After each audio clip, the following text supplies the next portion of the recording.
Hola a todos, entonces, bien, la clase de hoy, como les decía, es sobre tragedia, es la introducción al tema de la tragedia. Par de cosas a tomar en consideración preliminares. La primera es, si ustedes van al canal de YouTube, van a encontrar un video del año pasado de tragedia.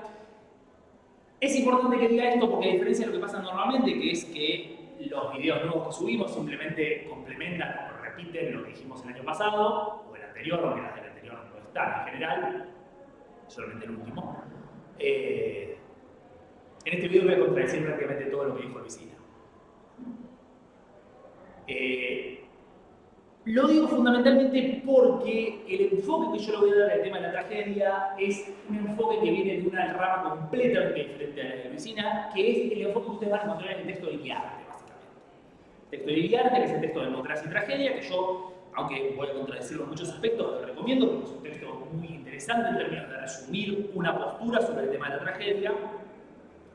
Es un texto que parte de un enfoque teórico que yo no comparto en prácticamente ningún aspecto. Digamos, excepto en el reconocimiento de los hechos, disculpen, voy a acomodar un poquito acá, excepto en el reconocimiento de los hechos básicos, y aún en lo que respecta al reconocimiento de los hechos básicos tengo algunas diferencias, que es prácticamente con lo que vamos a iniciar la clase.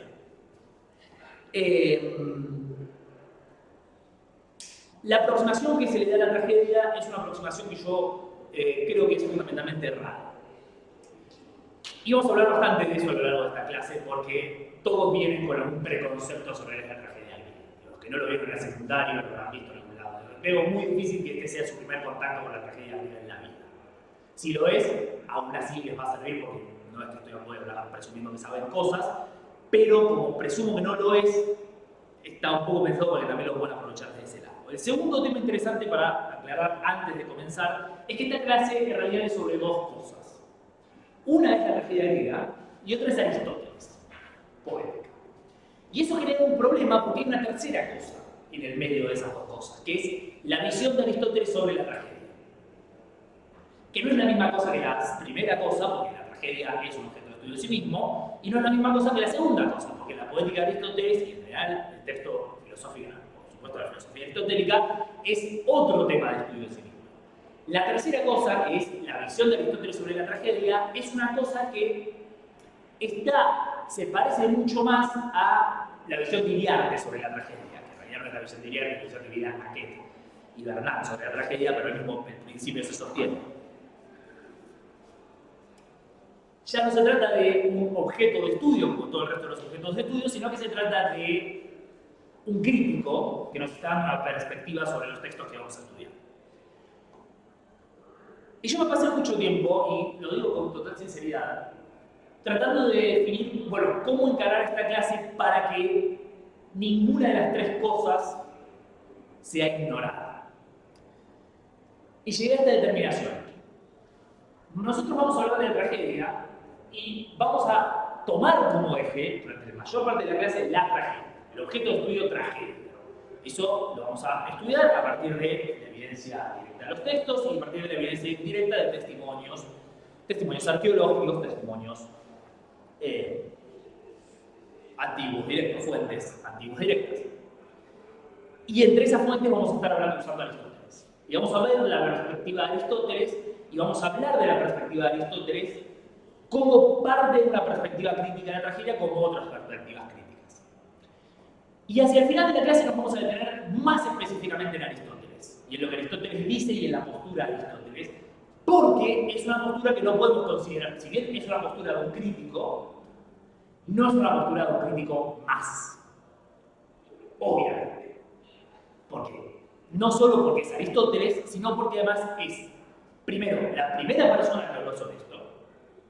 Van a ver cómo esa primera persona es bastante importante, esa expresión primera persona. Y en segundo lugar, y quizás más importante todavía, porque es la visión que tenió la aproximación a la tragedia durante 2000 y pico de años, 1500 años, y en muchos sentidos no hasta hace tanto. Definitivamente hasta el siglo XIX, pero incluso durante el siglo XX la visión de Aristóteles de la tragedia sigue siendo un tema de interés bastante importante. De hecho, algunos de los conceptos básicos que vamos a estar hablando hoy son conceptos aristotélicos, son conceptos que inventó Aristóteles para entender la tragedia. Bien, Pero como les decía, vamos a hablar primero y antes que nada de la tragedia en sí misma. Y la primera pregunta es, bastante pavota, ¿qué es la tragedia? Y vamos a empezar con la definición aristotélica de tragedia. ¿Por qué? ¿Por qué no? Vamos a empezar con la definición aristotélica de tragedia, básicamente como tomarla por punto de partida. Aristóteles nos dice en 1449, 21, 31 la tragedia, que la tragedia es un poco después de 21. La tragedia es imitación de una acción elevada y completa que posee una medida, no anoten esto porque voy a volver sobre esto al final de la clase, que posee una medida con un lenguaje sazonado con cada una de las especies de sazonamiento por separado en las distintas partes, actuando y no por medio de una narración, y que a través de la conmiseración y el temor produce la purificación de esos afectos. Esto es poética, por supuesto, la versión de Colibo y la traducción extraordinariamente buena de Eduardo Sinot, no tanto por la traducción en sí misma, que es buena, pero nadie le va a volar los calzones, sino por el comentario de Sinot, que es básicamente un comentario a la traducción. Digamos, si esto tuviera el texto griego al lado, sería una edición comentada de la poética de Aristóteles. La traducción es buena también, no estoy diciendo que la traducción es buena, pero insisto, no es wow. El comentario es lo más interesante, así que la recomendamos enfáticamente. Lo interesante a rescatar de esta definición de Aristóteles, en esta primera parte de la clase, es la idea de que la tragedia es una imitación a través de la actuación, es decir, no es una narrativa, que imita acciones nobles, es decir, a diferencia de la comedia, no es jocosa, no pretende hacer reír, y el uso de la conmiseración y el temor. Si usted está pensando en la catarsis viene al final de la clase, porque es un tema aparte, literalmente, es un tema aparte. Ahora bien, lo que Aristóteles nos da es una definición típicamente aristotélica por especie y género. Él identifica, y todos los primeros textos de la tragedia, de la poética que ustedes tienen en la bibliografía obligatoria, hacen esto. Esencialmente lo que él hace es tratar de dar las diferencias específicas de lo que la tragedia es en el contexto del arte narrativo, o si quieres mimético, o si quieres más precisos, representativo con palabras, porque eso es lo que quiere decir mimes, representación, no imitación. De hecho, si no lo dice y sin embargo no se anima a traducir representación en vez de mimesis, porque está tan fijado, y lo dice, está tan fijado que no lo voy a cambiar, pero la palabra exacta para representar, para traducir mimesis es representación, no imitación. Ahora, el problema de Aristóteles, y este es un problema sobre el que vamos a volver también más adelante, es que Aristóteles tiene una aproximación a la tragedia y a la literatura en general basada en el trabajo con el texto escrito transmitido. Y esto no es un cero mero accidente de que es lo que Aristóteles tenía, porque además no es lo que Aristóteles tenía, eso es un error sobre el que voy a volver también en un par de minutos, y ahora sí, esto es en un par de minutos, sino por una decisión teórica de Aristóteles de excluir de la definición de tragedia todo lo que tiene que ver con el espectáculo y la performance.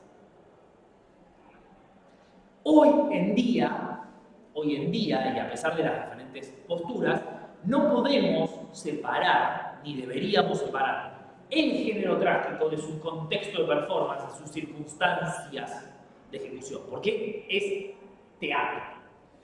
Y si bien lo que nosotros tenemos es el texto escrito hay que pensarlo como un guión teatral, no como un texto teatral publicado. Los trágicos, esto es por lo menos debatible, pero en principio podemos decir a grandes rasgos que los trágicos no escribían sus textos para que circularan por escrito. No era esa intención, no son como autores de teatro contemporáneos que escriben sus textos y después lo publican en un librito y si alguien lo hace, son felices y ganan plata. Y si nadie lo hace, no son felices y no ganan plata, pero igual el libro está publicado. Y muchas veces no ganan plata de ninguna de las dos maneras, pero no importa, no viene el caso. Estos textos son textos que están hechos para ser representados. ¿Sí? Vamos a volver sobre esto un poco más adelante cuando hablemos un poco de las condiciones de producción de la tragedia. Pero lo primero que tenemos que entender es que estos son textos teatrales, sí, como dice Aristóteles, son acciones serias, sí orientados fundamentalmente a una acción seria de carácter que genera conmiseración, a lo que nosotros llamaríamos hoy una acción trágica, en nuestro sentido. Y por supuesto son textos actuados, son textos donde no hay narración, no hay un narrador, que eso los diferencia de todo lo anterior que nosotros estuvimos viendo, la épica, la lírica.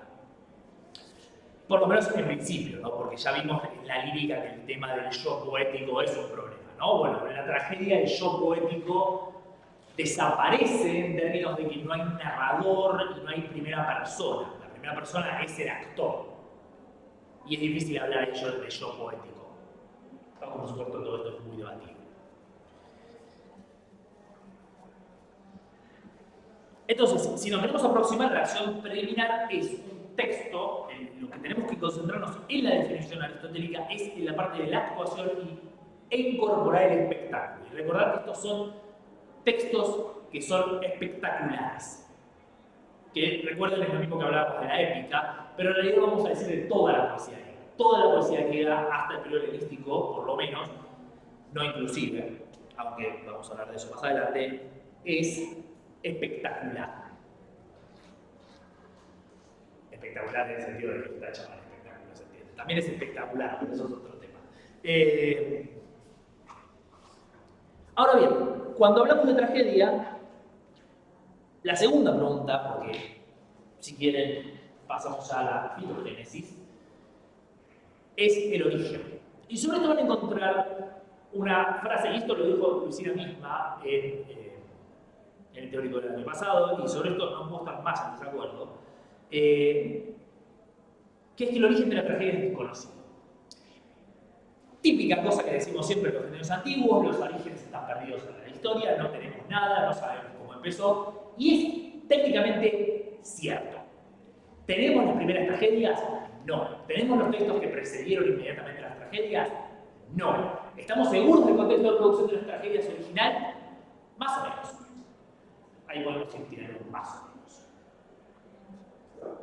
Pero, a diferencia de lo que pasa con la lírica o con la épica, en donde realmente podemos rastrear o perder el rastro, más bien, perder el rastro de el origen del género en periodos donde no tenemos ni idea de cómo era la forma, piensen en la épica, ¿cuál es el origen de la épica griega?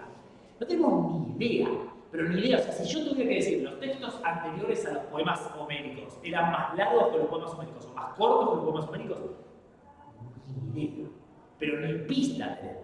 Eran textos, como describe Aristóteles, textos donde se narraban muchos episodios, eran textos parecidos a los poemas homéricos centrados en un episodio particular, ni idea. No tenemos idea de absolutamente nada, no sabemos ni siquiera si estaban en el examen. En realidad sí sabemos si estaban en el examen, pero esto está discutido dependiendo a qué autor le pregunten. Lo mismo pasa con la lírica, etc. Pero si vamos a la tragedia, en realidad hay relativo acuerdo en el origen de la tragedia. ¿Por qué? Porque lo explica Aristóteles. Y nadie lo ha discutido porque básicamente Aristóteles tiene un montón de textos que le permitían rastrearlo. Él sí tenía una biblioteca que más o menos le permitía ver hasta cómo venía la cosa. Por supuesto, una tradición oral y de performance directa, inscripciones y listas de ganadores y un montón de cosas que mínimamente hacen que la hipótesis aristotélica sea, si quieren, informada. Y acá está, a diferencia de lo que tenemos con el resto de los géneros antiguos, en donde los antiguos de repente dicen hubo alguien que lo inventó, y en el propio Poética de Aristóteles hay cosas en donde se dice este lo inventó, Anquíloco inventó otra cosa, por ejemplo, no está en la Poética, pero el ejemplo de Anquíloco, pero no importa. Aristóteles no atribuye a un inventor el origen de la tragedia, atribuye un proceso de desarrollo bastante orgánico el origen de la tragedia, y eso es lo que encuentran en 1449 a 927, 21 páginas 29-37 de la versión de Sinod, en donde básicamente nos cuenta Aristóteles que la tragedia nace de los exarcontes del ditirambo y que la tragedia creció poco a poco al hacer avanzar los poetas todo lo que manifiestamente le pertenecía, y tras haber pasado por muchas transformaciones se detuvo cuando alcanzó la naturaleza que es propia. Esto es el desarrollo de todo en Aristóteles, ¿no? Todo surge de algo, de la causa final, ¿no? Todo tiende a buscar su forma perfecta. Esquilo fue el primero en llevar el número de actores de 1 a 2, redujo las partes del coro y le otorgó el diálogo al papel principal, etc. Y ahí sigue hablando del desarrollo del origen de la tragedia, del desarrollo de la tragedia. Pero, básicamente lo que tenemos que darnos cuenta es que había un tipo de representación poética que es el ditiramo, un tipo de representación lírica. Hubo alguien que extrajo de esa representación un actor para que dialogara con el coro, y ese es el origen de la tragedia. Después se menciona específicamente a Tespis. Tespis, un poeta del siglo VI, sobre el cual voy a volver, que es el primero en escribir una tragedia en sentido estricto, aparentemente, en el 532 en el Festival Pantenaico de 532. Ahora bien, ustedes dirán, ok, pero ese es el origen. Yo les responderé sí. Básicamente, ¿qué tenemos? Tenemos una tradición de performance lírica de enorme complejidad y sofisticación, no me puedo detener en esto, pero cosas tontas que hay que sacar del camino. La lírica es un género corto, es un género de poesía corta, en donde es imposible pensar que la tragedia surgiera de ahí. Mentira. Poesía de este ciclo de líricos, tenemos textos líricos de más de 2000 versos, con lo cual, falso totalmente. Hay poesía lírica extensa, previa a la tragedia, contemporánea con el origen de la tragedia justamente. La idea de incorporar un metro distinto, eso es un tema interesante, pero en principio no es demasiado ajeno a experimentaciones métricas que vemos en Esquilo, con Safo, en el propio este círculo lírico. Hay todo un sistema de experimentaciones métricas en el siglo VI, todo un proceso de experimentaciones métricas que no llamaría demasiado la atención. Y acá está la cuestión quizás más interesante. No es un salto tan grande en términos performativos incluir dos tipos de metro dentro de una obra. Y en realidad no tenemos suficiente evidencia para saber cómo era la tradición ditirámbica en Atenas, como para efectivamente decir, che, no hay nada. Tema fundamental, la ausencia de evidencia no es evidencia de ausencia. Y el otro es que la explicación más simple es la verdadera, con lo cual lo más sencillo es pensar que la tragedia evoluciona a partir de lo que dice Aristóteles. Pero, si ustedes van a los textos, van a encontrar cosas que, como todo en el resto de la tragedia, y este es el primer paso de un tópico que va a estar a lo largo de toda esta clase, tienden a lo metafísico. Entonces, por ejemplo, yo les voy a leer un pasajecito de Iriarte, de texto de Iriarte.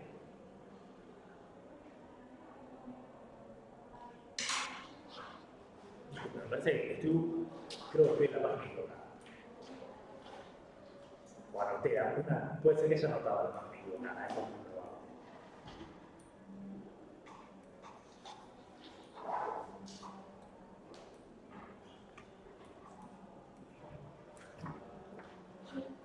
Ah, claro, es la página de la del PDF, ¿no? Bueno, entonces básicamente Iriarte cita a Vidal Naquet, que dice: el único origen de la tragedia es la propia tragedia. Me freno ahí porque digo, semejante pavada de merece una pausa. El único origen de la tragedia es la propia tragedia, el que el protagonista salga del coro que canta un ditirambo en honor de Dioniso, el que un segundo con Esquilo y después un tercer actor con Sófocles vengan a sumarse a él en el enfrentamiento entre el héroe y el coro, no puede explicarse en términos de orígenes. Bien, esto lo dice Vidal Naquet y Iriarte lo segunda. Yo respondo: esto es el origen de un género literario. El origen de un género literario no es la iluminación divina que se le da al poeta para que nos revele un aspecto misterioso de la humanidad. Es, che, loco, ¿cómo empezó esto? Si ustedes van a escuchar el origen, si yo les preguntara, ¿cómo es el origen del tango? Y ustedes me dijeran, el tango surge por el tango mismo, como la exploración íntima del espíritu porteño de la tristeza del arrabal. Ustedes me dirán, perdón que me reitere,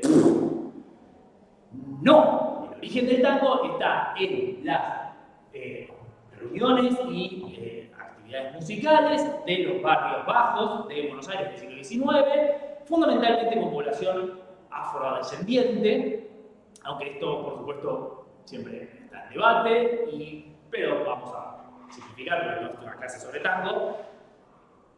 Y a partir de estos ritmos de baile, donde se mezclan tradiciones criollas y tradiciones afrodescendientes, africanas en realidad, pero tradiciones africanas, surge el género que posteriormente vamos a conocer como tango. Y esa es la respuesta por el origen del tango. Punto. ¿Sabemos cuál fue el primer tango? No. Ahí como tuvo una discusión, hay una serie de especulaciones, este fue el primer tango, pero a ver muchachos, el primer tango tardó 50 años de que algo parecido al tango surgiera, claramente no tenemos idea cuál fue el primer tango.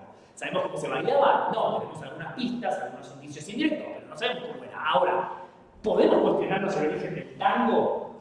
Porque básicamente empieza así y sigue así. No, eso es el origen del tango. El origen de un género está en la práctica de ese género. No está en la inspiración metafísica. El origen del policial no está en la práctica, el pensamiento del escritor de cómo explicar la batalla de la civilización contra la barbarie en la sociedad contemporánea. O sea, ¿el policial hace eso? Sí. ¿Ese es el origen del policial? No. Como profesionales que estudian la literatura no podemos caer en eso, porque ese no es el origen, eso no es una práctica humana. Nosotros estudiamos a los seres humanos, nosotros somos humanidades. No estudiamos la metafísica que rige el mundo de los seres humanos. Partimos de los seres humanos para llegar a eso, no al revés. Entonces, ahí lo que estamos discutiendo es el concepto de origen, pero no me voy a meter en esto porque no quiero perder más tiempo con esta cuestión. Lo importante es la explicación del origen de la tragedia de Aristóteles. No podemos saber si es correcta porque no tenemos evidencia directa, pero es muy razonable y muy coherente con la evidencia que tenemos del resto de la poesía griega. ¿Coherente? ¿Confirmada? No, pero coherente es. Y es coherente con la propia lógica interna de la tragedia, de la práctica de la lírica. Ahora bien, vamos a hablar un poco más, dentro de un par de minutos, del contenido de la tragedia.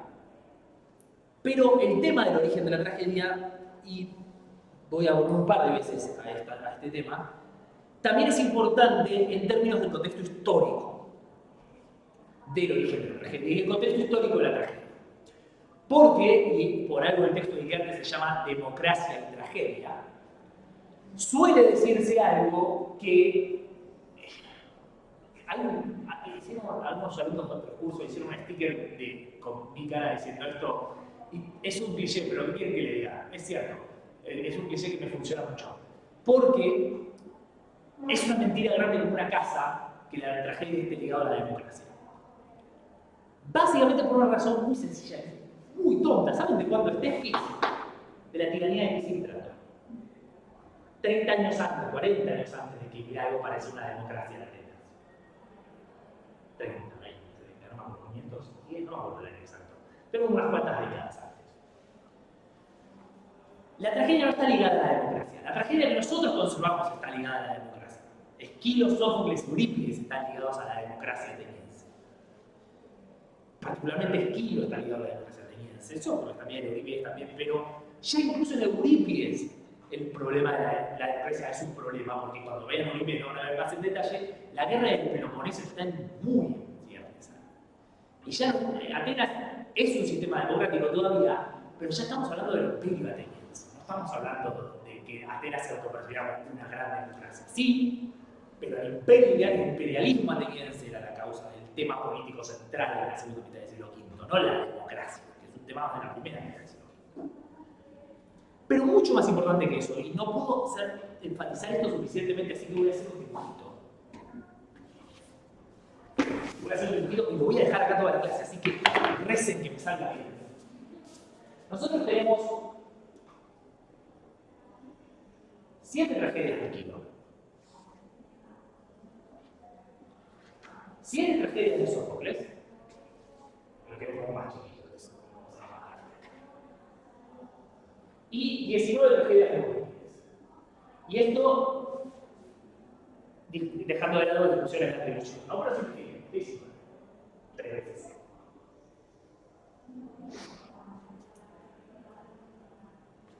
En realidad no, perdón, voy a tener que hacer vuelta porque no me va a traer esto. Vamos por acá.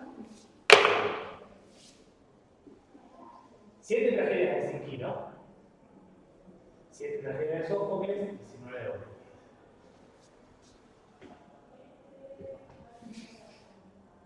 Pero cada uno de estos compuso por lo menos unas 60.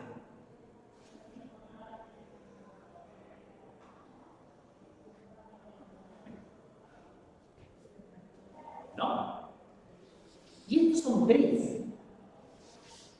Son tres tipos a lo largo de 100 años, cuando había por lo menos 9 tragedias al año.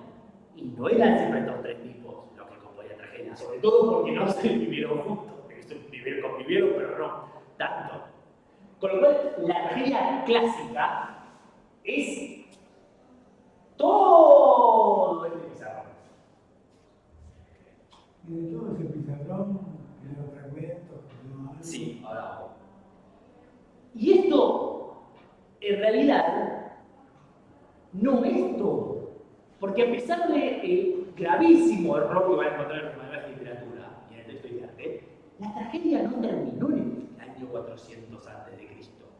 La tragedia se siguió componiendo con mucha intensidad compositiva. No es que eran dos gatos locos que seguían haciendo tragedia. Con mucha intensidad compositiva durante todos los años posteriores. Con lo cual, yo necesitaría 5 pizarrones más para abarcar todo el corpus de tragedias de la antigüedad griega. Un círculo que abarcará probablemente toda esta pared. Nosotros tenemos esto de acá.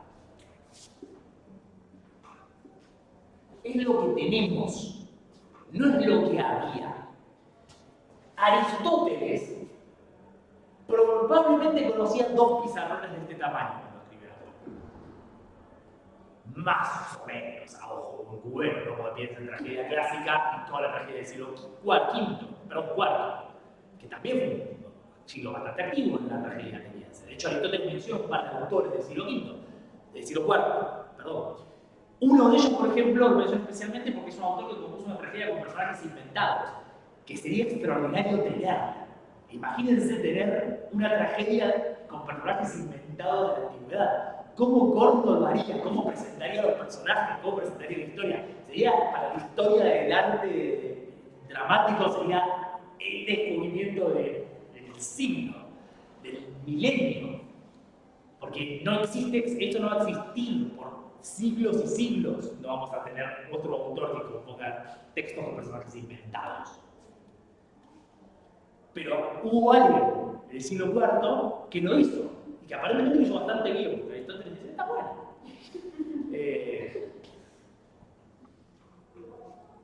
Imagínense lo que sería para la discusión de, digamos, para comparar con la técnica contemporánea de cinematografía, de presentar, cómo presentar un personaje, cómo haces un desarrollo de la trama, cómo desarrollas un carácter, todo en el contexto de que un público que está acostumbrado a dar Edipo ya hace todo. Sería fascinante, pero bueno, está perdido. Tenemos unos cuantos fragmentos trágicos, mayormente fragmentos de Euripides, Sófocles y Esquilo, que fueron los más copiados en la tradición posterior. Pero me quiero detener en esto específicamente porque nosotros sabemos que esto no es lo que veían los antiguos. Para los antiguos, la tragedia no era Sófocles, Esquilo y Eurípides. De hecho, Aristóteles mismo cita un montón de autores trágicos que nosotros conocemos por nombre, algún que otro fragmento muy pequeño, suelto, alguna que otra cosa posterior. Pero incluso después de Aristóteles, hubo un grupo de autores llamado la Pléyade, que eran 9 autores trágicos, que conocemos por nombre, que Ptolomeo Soter, persona de la que vamos a hablar cuando lleguemos a la parte helenística, llegó a Alejandría para que compusieran tragedias para Alejandría, en la ciudad de Alejandría. En el reino de Alejandría, como se pregunta el tema de la relación entre democracia y tragedia. Entonces, cosas como la tragedia está intrínsecamente ligada a la democracia son errores conceptuales que provienen de pensar que, ok, la tragedia es estas 7 tragedias de Sófocles, 7 tragedias de Esquilo, 19 tragedias de Eurípides. No, ni por asomo. Eso es como si yo les dijera que el rock argentino está ligado, estrictamente hablando, con la dictadura, porque lo único que tengo es el Girán. Digo, sí, está bien, y ni siquiera todos se Girán, aparte de ese Girán que fue en la dictadura, justamente, porque la otra parte se me perdió. Digo, está bien, pero claramente no. Cualquier contemporáneo te diría que sos un tarado, con todo respeto, pero claramente no podés atribuir a un género algo que es un mero accidente de la transmisión. No hagan eso, no pregunten a un género algo meramente de la transmisión.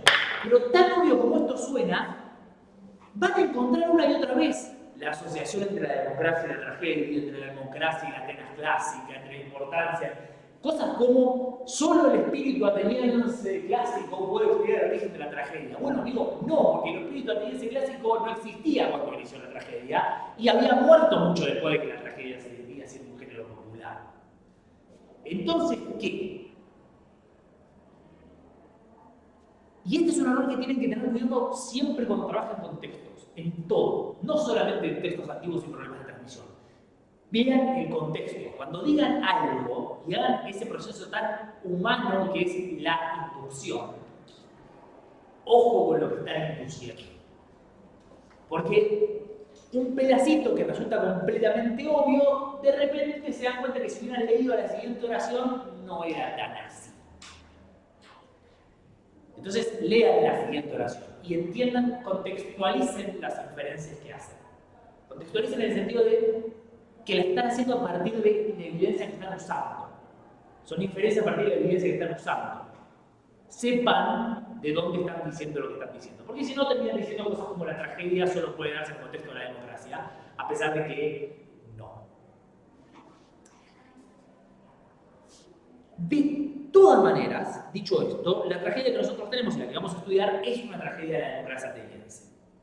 Con lo cual, vamos a tener que estudiar la democracia ateniense y entender, no voy a hablar de la democracia ateniense, sé que la historia de Roberto Gonzalo, pero sí vamos a hablar un poco del contexto de performance trágico específico de la Atenas del siglo V, porque eso es lo que vamos a estudiar. Si quieren les hablo de la tragedia helenística, pero ¿para qué? No solo está perdida, sino que no sabemos prácticamente nada. ¿Dónde se ejecutaban las tragedias? Y esto, por supuesto, desde su origen hasta... En realidad no sabemos hasta cuándo, probablemente durante siglos y siglos, pero no exclusivamente porque la tragedia empieza a ejecutarse en un montón de lados. Pero en la tragedia en su origen, que es un fenómeno originario ateniense, por lo menos así lo dicen los atenienses, vayan a saber, pero en principio, es un fenómeno específico como muchas otras actividades poéticas de festivales religiosos. Y acá, volvemos a lo que habíamos hablado en la última clase, esta idea de que el festival religioso y la religión en general en Grecia no es una esfera independiente. El arte, la religión, la política no son cosas que estén separadas unas de otras, sino que están todas igualmente involucradas en la actividad, en la vida de las personas.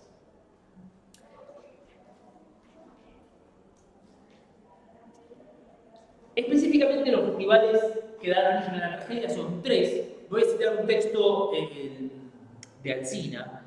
Alcina, creo que es José. Alcina, no me acuerdo, Javier Alcina, es el 2000, que está dentro de la historia de la literatura griega de López Férez. Un texto que yo recomiendo enfáticamente. Normalmente no me gusta recomendar historias de la literatura porque son como medio... Pero este texto de López Férez es un texto larguísimo y que provee muy buenas introducciones a todos los géneros. Nadie le va a dar la punta de nada, pero, por ejemplo, si leen la parte de introducción a la tragedia, son 6-7 páginas, un poco más, creo. Son 6-7 páginas, lo que pasa es que las páginas son como de este tamaño con letra 10. O sea que son páginas grandes. López Férez, es de cátedra. Es la historia de la literatura griega antigua Perdón, la historia de la literatura griega, que en realidad es antigua, creo que llega hasta Bizancio, pero no pasa de Bizancio. Debería ser historia de la literatura griega antigua, pero bueno, pusieron griega. De cátedra. No van a encontrar, no hay una historia de la literatura griega de cátedra, así que... Es más, si ponen una historia de la literatura griega, probablemente les aparezca entre los primeros resultados. Y hay algún texto de características, Alcina escribe el texto de Esquilo y escribe el texto de características de la tragedia. Y es lo que iba a citar a continuación, me olvidé para qué estaba hablando ahora. Bueno, básicamente él habla de los festivales, son tres: las Leneas, las Dionisías, está bien, rurales, y las grandes dionisíacas. Las Leneas se celebran en lo que sería el fines de enero, el mes de Gamelión. Y en realidad es a partir de 440 que tienen lugar concursos dramáticos. Esto es un fenómeno interesante porque esto es algo que sí va a empezar a pasar a lo largo del siglo V y IV sobre todo, y es que lo que empieza como un fenómeno bastante específico de uno de los festivales que vamos a nombrar ahora, empieza a popularizarse y a irse por todos lados. Por todos lados, quiero decir, no solo Atenas, sino en diferentes lugares. Eurípides, particularmente, por ejemplo, es contratado por Alejandro I de Macedonia. Me parece como si Filipo I Alejandro I de Macedonia para que vaya a escribir tragedias a Macedonia, que es un reino, tampoco la democracia. Voy a decir esto como 14 veces a lo largo de esta clase, pero creo que ya está, creo que ya más o menos voy terminando. Entonces, fíjense que en el 440, a partir del momento que tenemos registro, los atenienses dijeron más tragedia, agregar tragedia en las Leneas, y agregaron tragedia en las Leneas, donde quizás había otro tipo de concurso político. Y eso es otra cosa que vamos viendo, y es como la tragedia empieza a reemplazar otro tipo de actividades poéticas, la épica, la lírica, etc. El segundo de los festivales son las Dionisias rurales, que son de finales de diciembre. Que es finales de diciembre, finales de enero, como estaban cerquita, y que se celebraban, porque eran rurales, fuera de Atenas. Detalles sobre los festivales, que es bastante interesante. Bueno, ahora vuelvo cuando termino el cita. Bueno, y en las grandes Dionisias, o que son las Dionisias urbanas, a veces los propios atenienses las llaman así, en contraposición a las rurales,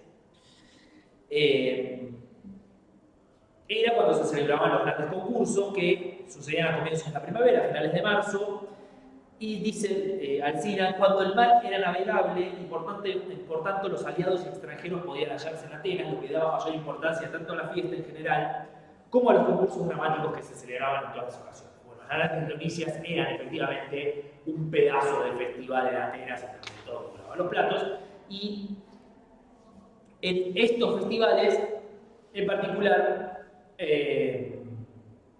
se representaba un concurso trágico donde se presentaban 9 tragedias, 3 por cada autor, con cada uno tenía que presentar un drama de sátiros, que es algo sobre lo que no voy a hablar mucho hoy, pero es algo que es más cómico, pero no es comedia. Y se repartían ganadores. Y tenemos listas de ganadores de tragedias en las grandes Dionisias, en otros festivales también. Detalle importante, recuerden que los griegos no tienen fines de semana. Y esto vale en general para los de época premoderna. ¿Cómo se preguntaron si los griegos tenían fines de semana? ¿Cómo eran? ¿Había fines de semana en el medioevo? Bueno, no. Los festivales religiosos y las actividades religiosas eran los momentos de ocio de la población, eran los momentos donde la gente no trabajaba. Entonces, se llamaba el festival y había uno para 20 días, no crea que llega el festival en enero, terminó enero y como un fin de semana nuevo, termina 3 meses hasta el siguiente. Depende de dónde, ¿no? Pero se entiende.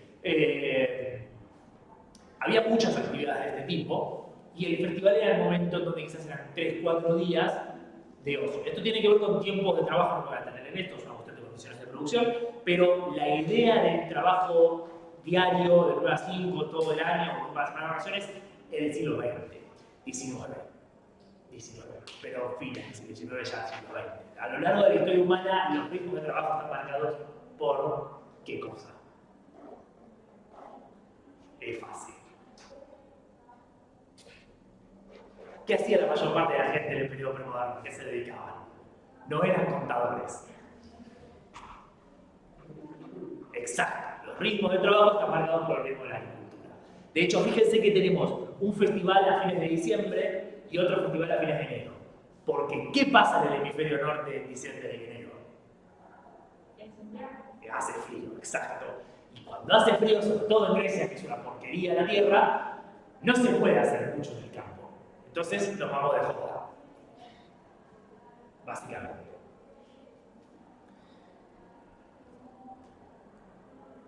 Bien, dicho todo esto, la gente asiste a este tipo de festividades religiosas de todas características. Estas son solamente algunas de las festividades religiosas, pero noten que dos de estas están ligadas a Dioniso. Y esta es una asociación que por supuesto todos conocen, porque si están acá en letras tienen que haber escuchado hablar del origen de la tragedia de Nietzsche alguna vez en su vida. Si no, no son alumnos de letras, empiecen la carrera de vuelta después del origen de la tragedia, de escuchar hablar del origen de la tragedia. La mentira es un chiste. El origen de la tragedia de Nietzsche es una de esas cosas que a uno le presentan por primera vez, no sé si les pasó, y le dicen, la crítica posterior lo criticó mucho, pero es increíble, está buenísimo. Y uno le dice, wow, el origen de la tragedia, Polo, lo hizo. Bueno, yo soy la crítica posterior. El origen de la tragedia es una porquería. No tiene ningún sentido, no está basado en ninguna evidencia. Repetir acríticamente lo que dice el origen de la tragedia de Nietzsche es ridículo. Es una cosa que inventó Nietzsche sin ningún tipo de base de evidencia. Ni el culto dionisíaco era solamente una cosa estática, donde todos se volvían locos y chupaban y se descontrolaban. Y el culto apolíneo era todos tipos así, meditando la razón de la existencia. No es cierto, ambas cosas son falsas. En Atenas, y fuera de Atenas muchísimo más, el culto dionisíaco era institucional, estaba ordenado, con muchos aspectos y por supuesto incluía, con muchos otros cultos, actividades de carácter extático. Pero no tiene nada de raro, también cultos de Zeus incluyen actividades de carácter estático, por supuesto cultos de divinidades femeninas, el culto de Pan, etcétera, etcétera. Y digo, cuando uno ve la actividad del culto de las festivales de Dioniso, no es que uno salta, pucha, qué extático es todo esto. Estaba todo bastante institucionalizado, bastante institucionalizado, como pasaba con todos los espacios, las festivales oficiales de las ciudades. Porque, digo, por eso eran festivales oficiales de las ciudades. Eso básicamente habla de institucionalización. ¿Cómo funcionaba básicamente esto? Bueno, el arconte epónimo, que es básicamente un funcionario oficial que le daba nombre al año, por eso epónimo.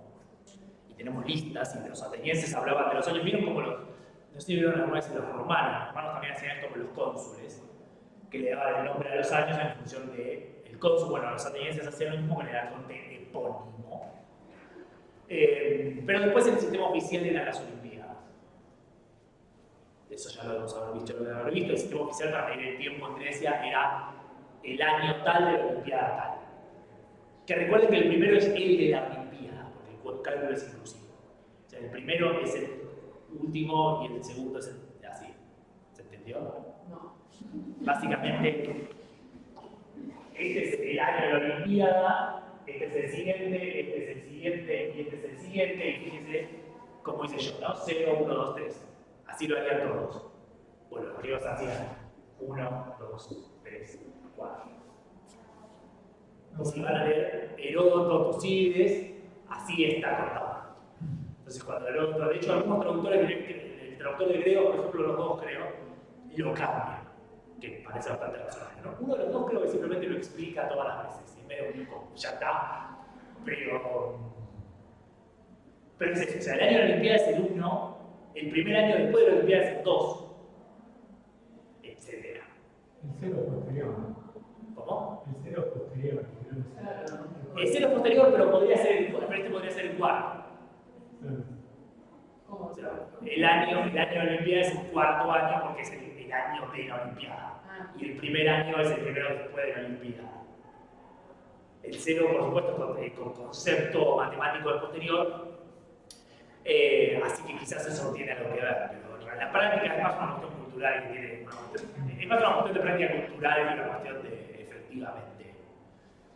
Entonces, el sistema de contabilidad es, bueno, el año de la Olimpiada 14 es este, el primer año de la Olimpiada 14 es este, el segundo año de la Olimpiada 14 es este, el tercero es este, y así sucesivamente, y así se entendían los griegos entre sí, porque si usabas el arconte epónimo de Atenas no te entendía nadie que no estuviera en Atenas. Naturalmente.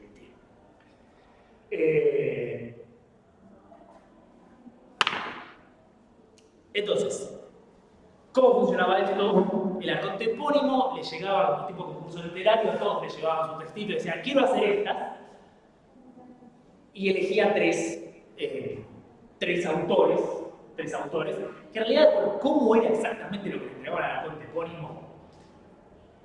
Ni idea, si era un resumen, si era, che, quiero contar la de Edipo, ok, Tampoco sabemos cuánta gente había, cómo eran las relaciones políticas por ahí. Alsina señala que no tenemos evidencia nunca de que hubiera como amiguismos, pero no entre el epónimo y los autores, sino entre el corego. Ahora vamos a hablar del corego. ¿Corego? Uy, se me hizo un blanco. Un segundo.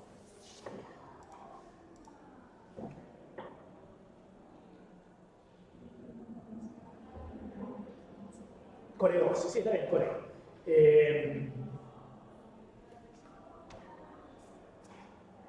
Pero, digo, a ver, ustedes saben cómo son estas cosas. Si Sófocles era el amigote del arconte del Che, y no es un detalle menor porque había mucha plata para los trágicos en esto. Ustedes imagínense que no se trata simplemente de qué buena tragedia que hiciste, me encantó, qué bonito. En primer lugar, probablemente a los trágicos se los mantenía durante todo el periodo de preparación de la tragedia, y vamos a hablar un poco de eso ahora. Pero además, si digo había una tragedia, después ibas a vender poesía a todos lados, porque se cae la tragedia, qué grande, vení, escotella de Eurípides. Bueno, entonces, seguro había corrupción, como en todo. El Arconte elegía 3 trágicos que podrían presentar, reitero, el texto, los testimonios son bastante posteriores, así que no sabemos exactamente cuántos sabían exacto del procedimiento, y además duró muchísimo tiempo, así que puede haber cambiado. Pero se elegía y se asignaba, como muchas cosas en Atenas, una persona rica que financiara esto, no una, sino 3. El corego, o coregos en griego, que es básicamente un productor ejecutivo. O productor, porque algunos tienen que también elegir los miembros del coro. O sea que es un productor ejecutivo. De ahí vendrá la coreografía. Coreografía viene del coro. El coregos era justamente el que armaba el coro. Pero cuando se dice que armaba el coro, recuerden que la tragedia se origina en las prácticas corales dirácticas de los líricos. Entonces, cuando se dijera que armaba el coro, no implica necesariamente que eligiera al coro de la tragedia, sino que es un puesto que quizás proviene de un periodo donde se armaba un coro que era el que hacía la poesía. Pero no sabemos muy bien ese tipo de cosas porque no hay bastante evidencia directa.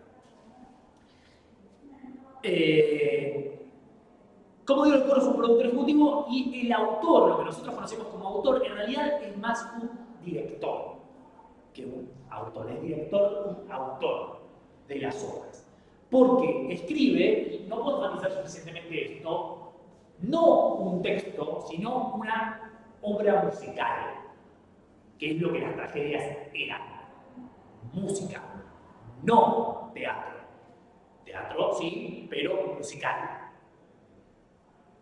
Más teatro, más musical que ópera, pero si quieren una opereta, o ópera ligera, ¿no? Llamaremos ópera ligera, musical, no importa, estamos entrando en un completo delirio, pero básicamente el autor era responsable de todo, de escribir el texto, reitero, no sabemos si elegir al coro, sí aparentemente los actores. Y había como esta cosa de Johnny Depp y Tim Burton de poner al actor que dice, vení, y uno parece como mi amigo Eurípides, que es uno que hay una anécdota divertida, como si todos se rieron porque se equivocó. No es divertida la anécdota, es divertido, que a mí me parece divertido, pero no importa. Armar los actores, armar la música, y aparentemente también había gente especializada en la escenografía, aunque no es del todo claro. No es del todo claro para nada el grado de complejidad de escenografía. Una vez más, tragedias se ejecutaron durante 600 años, posiblemente cambió. Pero en la Atenas clásica, la escenografía aparentemente era bastante simple. Lo que pasa es que no tenemos testimonios directos. Y la mejor evidencia que tenemos contemporánea son los vasos cerámicos. Y ustedes se imaginan que en un vaso cerámico no hay mucho margen para poner una cantidad terrible de detalles como era la escenografía. Es más o menos esquemático lo que se presenta, pero bueno, ¿qué quiere que diga? No sabemos muy bien. ¿Alguna pregunta? Bien. Voy a borrar esto, perdón. Dije que lo iba a borrar para recordarles esto, pero creo que fui suficientemente enfático. ¿Qué pasaba entonces? Bueno, el colegio ponía la plata, porque decía esto es una práctica típica de la Atenas clásica. Después cambio un poco, el Estado empieza a estar más involucrado. El colegio pone la plata, posiblemente armaba el coro era Mateo. Durante la primera época, Esquilo, Sófocles, todavía era Eurípides. Ya era Eurípides. Y en realidad en la práctica el coro va a seguir siendo Mateo a lo largo de buena parte de la historia de la tragedia. Todavía en la tragedia helenística, interesantemente, había pequeñas compañías teatrales consistentes en un autor y un par de actores y músicos que iban a diferentes ciudades y tocaban con el coro de la ciudad. Y era el coro de la ciudad el que hacía el coro y la tragedia la ejecutaba la compañía teatral de profesionales. En la Atenas clásica algo parecido debía ser, los actores casi con certeza eran profesionales, el coro era amateur, aunque por supuesto, digamos, el amateurismo siempre es un problema porque por cierto que no cobraba, pero la práctica musical era una cosa que se hacía desde chico, no nos metamos en el detalle, lo importante acá es que los actores eran casi certeza profesionales y el coro era amateur. Los músicos obviamente eran profesionales. Y la ejecución de la tragedia se realizaba en los distintos festivales, en el Teatro de Dioniso. Esencialmente, ustedes tienen acá el teatro, típicamente en una colina. Acá está lo que se llama orquestra. Yo cargué esto el otro día, no sé por qué está tan normal. Y después acá está la escena, se llama skene. Escribí en español, no me acuerdo cómo se dice, perdón. Aquí voy a meter inglés.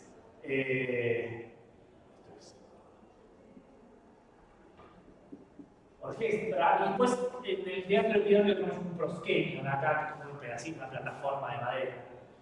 Pero es posible que el básico, sistema básico de teatro de fuera así. Acá está el coro, bailando, y acá están los actores. El tema del baile del coro es una cuestión, lo pueden encontrar en el texto. Hay quien sostiene que el coro no bailaba, hay quien sostiene que el coro bailaba. Puede ser las dos cosas, mucho tiempo, muchas performances, vayan a saber. Y en la escena había, en la versión clásica, 3 puertas. Una que si no me equivoco están las 3 acá, porque la verdad que no me acuerdo.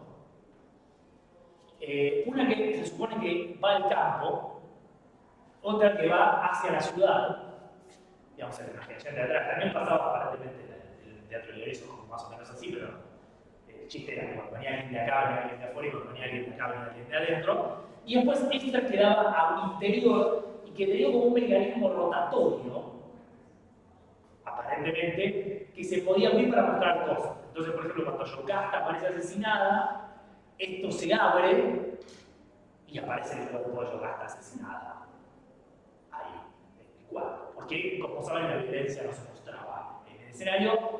En realidad, esto es muy relativo. Lo que no se mostraba es como la violencia más difícil de grabar, si quieren. Alguna grado de violencia había. Pero la parte de las muertes, ese tipo de cosas, en general se describan funerales, se mostraban después. Y después está el famoso, la famosa Magina.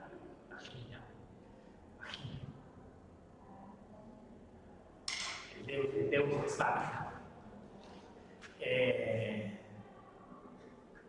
Me extrañé, pero no me acuerdo si es porque lo también, que es una suerte de grúa, donde parece que era una plataforma o una grúa, no de todo claro, y puede haber variado a lo largo del tiempo, donde colgaba un actor que era el que hacía el dios.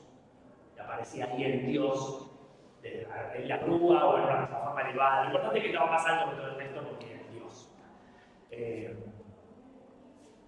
Y eso en la tragedia de Eurípides lo van a ver. ¿Qué tragedia dijimos? Medea. Justo en Medea no, porque hay un carro. Pero hay otras donde aparece un dios que parece como así de la nada y aparentemente aparecía de ahí. Y eso es como lo más básico.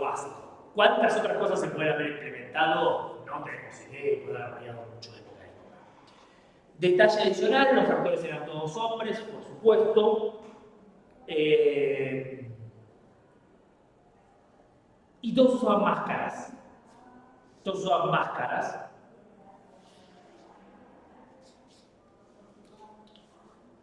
Sobre las que hay algún grado de discusión respecto a si tenían algún tipo de función de proyección del sonido.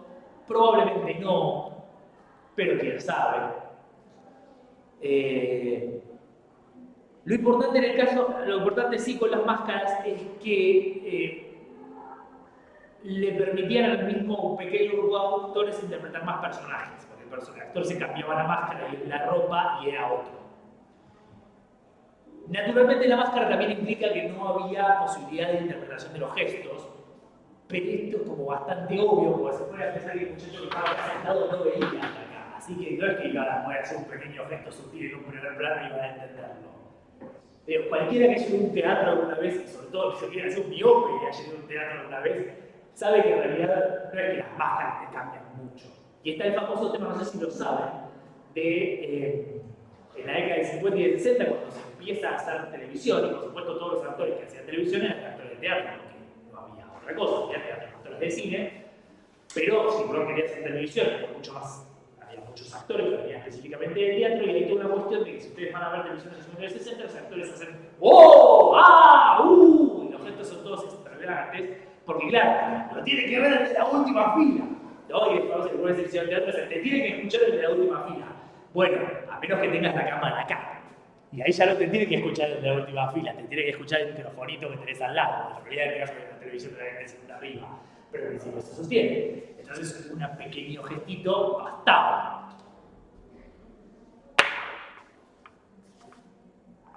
Esto probablemente en la escena trágica existía. Los actores harían gestos muy voluminosos, pero el gesto facial es medio intrascendente. Y lo que importaba fundamentalmente es identificar al personaje. Lo que tenía que ver el tipo que está sentado acá es, che, ¿quién está hablando? ¿Quién es el personaje que está hablando? Y esto sobre todo porque los personajes muchas veces no se identificaban cuando entraban. Se daba por presupuesto que el público los iba a reconocer. Y entonces, como el público los reconoce, por la vestimenta típica y por la máscara típica.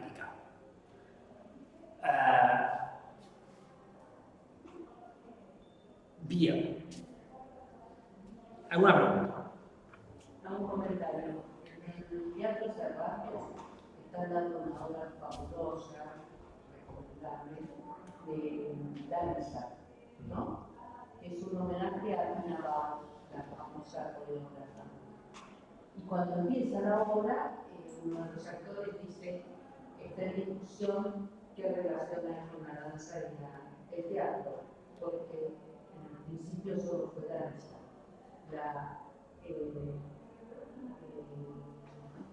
Esta división estuvo posterior. Y entonces la propuesta de esta obra es justamente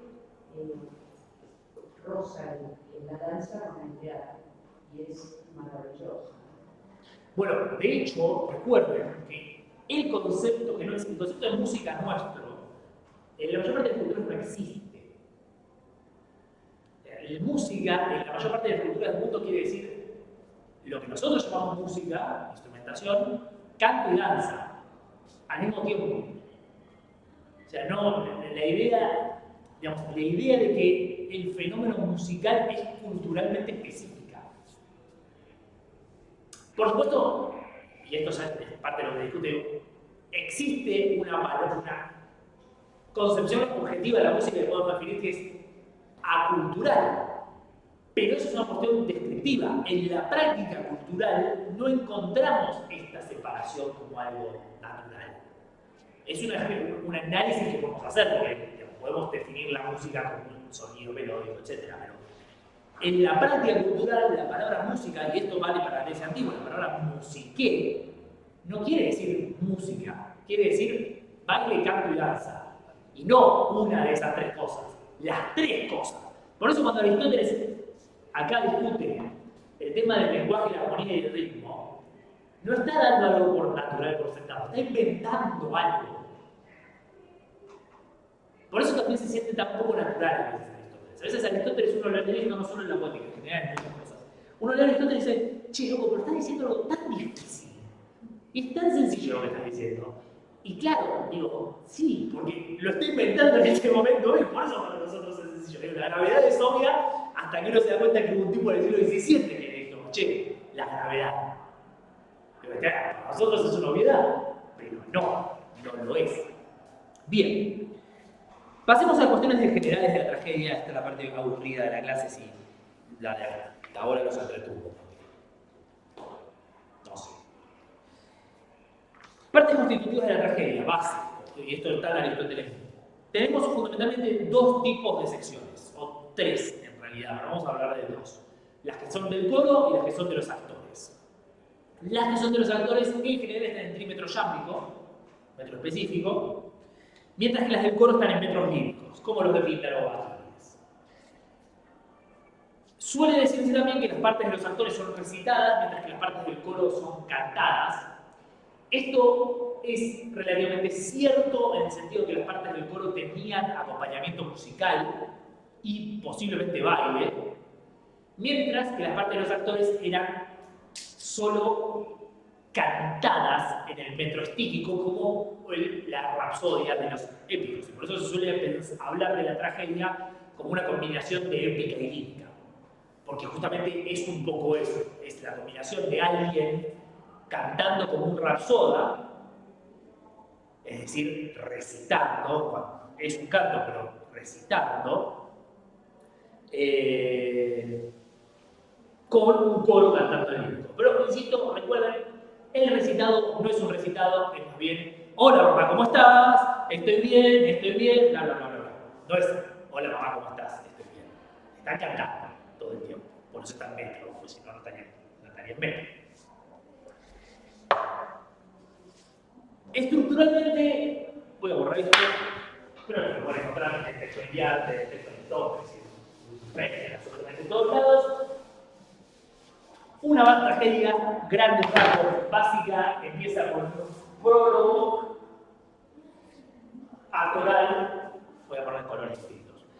Un prólogo para el actor, este prólogo es prescindible, no están todas, todo es prescindible. Bueno, no sé si estásemos, no, porque si no, no había tragedia, pero un prólogo. Los actores lo van a encontrar en Antígona, por ejemplo, empieza Antígona en Ismene, volvemos a ir. Leímos las dos. Y después tenemos mejor dicho, Pardos, que es la entrada del coro a la orquesta. El coro no está al principio de la tragedia, el coro entra. Algunas tragedias se arrancan directo con la Pardos. Danae de Euripio, de Esquilo, por ejemplo. Si yo lo recuerdo mal. Y después tenemos los episodios. Episodio, vamos a poner X, que es la parte dialogada otra vez de los actores, seguido por el estásimo, X, que es el canto del coro que separa los episodios. X más 1, X más 1, X más 2, en general 2 o 3 episodios, y después tenemos el éxodo, que es la salida del coro con la que termina la obra.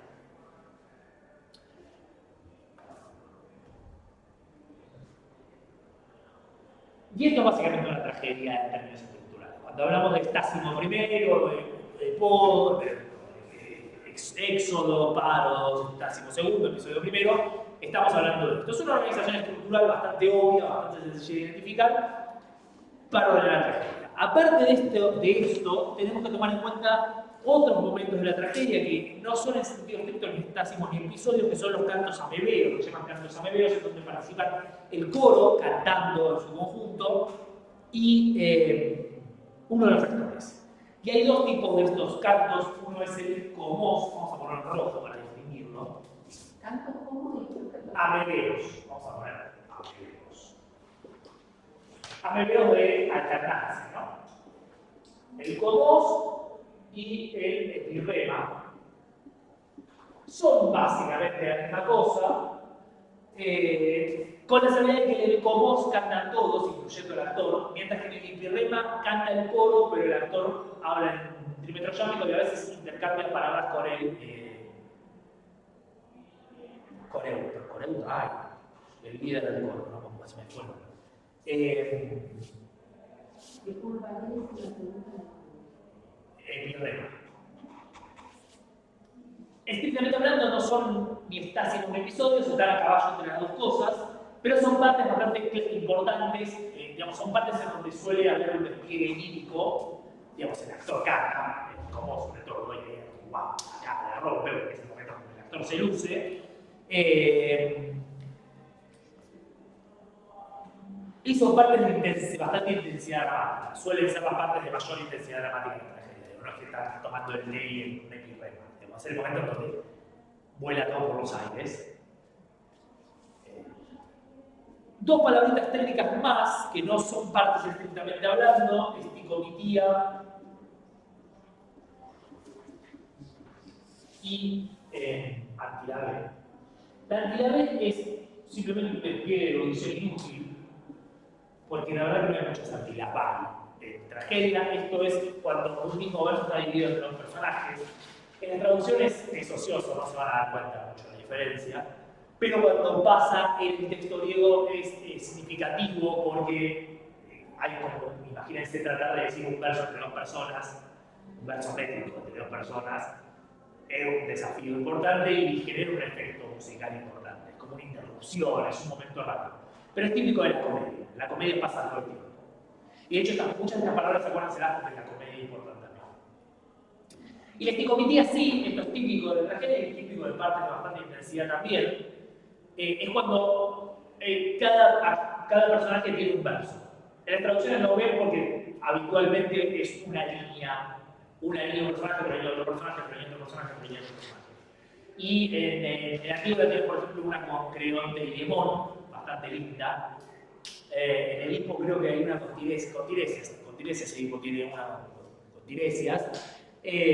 A Sófocles le gustaban las esticomitías. Y es como un momento de así de como y volver de los personajes, que está bueno, y como digo, bastante momentos significativos. Bien, basta de esto. Temas y conceptos centrales de la tragedia. Yo les tengo que dejar todo acá. Bueno, acá es la parte para la que vinieron todos. 1 hora y 20 después, y 25 después, no, 1 hora y 20 después. Llegamos a la parte que todos estaban esperando. Las hippies. Bueno, sí, voy a hablar de las hippies. Bueno, pocas cosas han llamado más la atención, han sido objeto de generalizaciones más que la tragedia, generalizaciones a menudo completamente disfrutadas. Sobre todo por el circulito de antes, pero incluso dentro de la tragedia que estamos conservados. Cuando tenés el 0,1% de un género, y aún así lo que decís, no abarques ese 0,1% de un género, estás haciendo algo mal. Y esto te juro que pasa un montón con la tragedia. Bueno, sí, no sé por qué.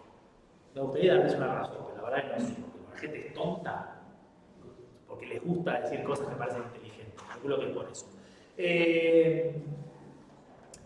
Pero hay algunos conceptos centrales que sí son significativos, no necesariamente porque abarquen todas las tragedias, por supuesto, entre todos, más o menos abarcamos todas, pero sí porque son claramente significativos en la concepción de la trama del poeta y el público. Empecemos por un par que son aristotélicos, que son los que Aristóteles mismo define. Uno es la diferencia entre tramas simples y dobles. Se lo van a encontrar en el capítulo 10 de la Poética. Es una diferencia bastante pavota. Aristóteles no da muchos ejemplos de trama simple. Pero es interesante tener la colación en la medida en que sugiere que había una variedad de tragedias que no conservamos del todo. Aunque algunos han dicho que, por ejemplo, el Prometeo encadenado de Esquilo es una trama simple. Esencialmente la trama simple es la trama en donde no hay ni peripecia ni reconocimiento. Vos sabés que es una tontería hasta que uno habla de peripecia y reconocimiento y ahí se entiende por qué es importante la trama simple. Pero porque, ¿qué es lo que Aristóteles define como básico en cualquier tragedia y en realidad en cualquier trama? El paso de la felicidad a la infelicidad a la felicidad a la infelicidad. ¿Dije dos veces lo mismo? Bueno, si dije dos veces lo mismo, una de las dos es la vuelta. Y si ustedes lo piensan, como que sí, ¿no? Es como cualquier historia, es un poco eso. Es el paso de la infelicidad a la felicidad o de la felicidad a la infelicidad. En un sentido no trascendente, sino, che, no encontraba la lapicera y la encontré. Y esa es la historia, el paso de la infelicidad a la felicidad. La esencia del drama es el conflicto. Bueno, es más o menos decir exactamente eso mismo, pero de otra manera, porque en vez de decir la esencia del drama es el conflicto, Aristóteles dice que la esencia del drama es que las cosas están en el estado A y pasan al estado B. Eso es el conflicto, pero dicho de otra manera. Por supuesto, en sentido estricto, nosotros podríamos decir que hay tramas más sofisticadas que van de la felicidad a la infelicidad a la felicidad, pero Aristóteles diría que no importa, porque en realidad el cambio final es parte de la trama, no cambia el punto. Y en buena medida no lo hace. Piensen en los Deus Ex Machina o cuando vayan a verlos, no cambia el punto de que hay un cambio, porque hay un cambio de estado. Entonces, las tramas simples son solamente las que incluyen eso. No encontraba mi lapicera y la encontré. Las tramas complejas son las que incluyen peripecia y reconocimiento. Y estas son más interesantes, porque el chiste sobre todo está en la peripecia. El reconocimiento es una consecuencia natural de la peripecia. ¿Y qué es la peripecia? La peripecia es cuando uno piensa que está pasando de la infelicidad a la felicidad y en realidad estaba pasando de la al revés. Ya le voy a colocar el ejemplo. Pero vale para los dos lados, así que cualquiera de los dos casos vale. Entonces, che, no encuentro mi lapicera, voy al baño y después sigo buscando, encontré la lapicera en el baño. Ah, porque me la había dejado en el baño ayer. Esta historia es una trama compleja, porque tiene peripecia, porque yo estoy sigo yendo a la infelicidad porque en el baño no voy a encontrar mi lapicera, pero en realidad ese paso a la infelicidad terminó siendo un paso a la felicidad porque ahí estaba la lapicera. Por supuesto es un ejemplo pésimo, pero creo que para mantener la analogía funcionó y ustedes entendieron mi punto. Naturalmente el ejemplo más obvio y sencillo es Edipo Rey, que en realidad de todo esto que les usaba de Edipo Rey para desayunar. Edipo piensa que va a resolver el problema de Tebas, de la peste de Tebas, igual que es el asesino de Layo, es decir, todos somos tristes, todos estamos tristes, vamos a saludar, a resolver quién es el asesino de Layo y todos vamos a ser felices, y por resolver quién es el asesino de Layo, todos vuelan a Buenos Aires y se le arruina la vida. Entonces, lo que él pensaba que era un paso de la infelicidad a la felicidad, terminó siendo un paso de la felicidad a la infelicidad. Cosa que Aristóteles no observa esto, pero noten la relatividad bastante grande de esto. Que no es que Edipo estaba todo chocho de la vida y después se le arruinó la vida. Digamos, se les estaba poniendo a los ciudadanos con la peste, pero podía estar peor. Y ese es el punto. Digo, él pensó que iba a terminar estando mejor y terminó estando peor. No es un absoluto, y es Aristóteles, nunca es absoluto. Todo la relatividad es una parte fundamental de la filosofía aristotélica. Entonces, esa es una trama compleja y es lo que tenemos en la mayor parte de las tragedias conservadas. Como digo, hay algunas tramas simples en las tragedias conservadas. Pero es bastante importante porque, no solo porque la peripecia y el reconocimiento son conceptos muy frecuentes en las tragedias que tenemos, sino porque aparentemente fueron como se fueron volviendo cada vez más populares en la manera de componer tragedia. Y de hecho, en Esquilo es donde menos encontramos esto, mientras que en Sófocles es como la marca de Sófocles y todavía en Eurípides también funciona mucho y parece que después también. ¿Por qué? Bueno, por lo que dice Aristóteles, porque es lo que más funciona. Digo, cuando vos pensás que el héroe se va a salvar, se va a morir y se salva, es mucho más efectivo que el héroe se salva. ¿No? Es el famoso. Tiene que haber conflicto. Si no hay conflicto, no existe. Y el conflicto tiene que ser sorpresivo, etc. Lo voy a encontrar todo en esto. Otro aspecto que ya saliendo de Aristóteles es el concepto del héroe trágico. Y acá yo simplemente quiero traer a colación una cosa del héroe trágico, porque no quiero hablar mucho de esto, no existe el héroe trágico. No hay nada como el héroe trágico. El héroe trágico es un personaje mitológico griego donde que protagoniza una tragedia. No hay nada especial en el héroe trágico, no es distinto al héroe épico, no es distinto al héroe de la lírica. Sí, naturalmente, si uno va a Sófocles, va a encontrar héroes que se desarrollan de manera completamente distinta como se desarrollan los héroes homéricos. Pero todas las características que tiene el héroe trágico, hibris, anagnórisis. Perdón, el reconocimiento es, usamos a veces la palabra griega anagnórisis. Por las dudas, porque yo. Peripecia es una palabra griega, pero anagnórisis. A veces decimos reconocimiento, a veces anagnórisis.